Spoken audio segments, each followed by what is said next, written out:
നമ്മളെ സംബന്ധിച്ച് ഈ മഴ കുറഞ്ഞു എന്ന് പറയുന്നതുകൊണ്ട് നമുക്ക് ദോഷം പല ലെവലിലാണ്.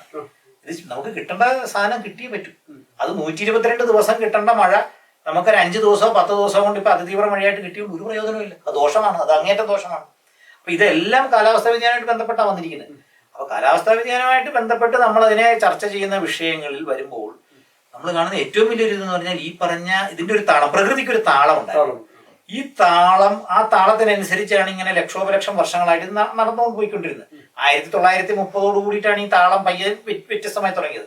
കാര്യം അന്നേരമാണ് ഇൻഡസ്ട്രിയൽ റവല്യൂഷൻ ആരംഭിച്ചത്. അപ്പോൾ കാർബൺ ഡൈ ഓക്സൈഡിന്റെ അളവ് കൂടി തുടങ്ങി. പിന്നെ ആ താളം വല്ലാത്തൊരു അവതാളത്തിലേക്ക് നീങ്ങുന്ന അവസ്ഥയിലേക്ക് കിട്ടി. 2013 കടന്നപ്പോൾ ലോക കാർബൺ ഡൈ ഓക്സൈഡിന്റെ ഇത് ഒരു വേറൊരു ലെവലിലേക്ക് കടന്നു. 400 പാർട്സ് പെർ മില്യൺ വോളിയത്തിലേക്ക് കടന്നു കഴിഞ്ഞു. അതിനുശേഷം നമ്മൾ നോക്കിയാൽ കഴിഞ്ഞ ഒരു 11 കൊല്ലമായിട്ട് മറ്റ് കാലാവസ്ഥയിൽ വന്നിരിക്കുന്ന വ്യതിയാനം ആഗോളയിൽ തന്നെ നമ്മൾ നോക്കി കഴിഞ്ഞാൽ അപാരമാണ്.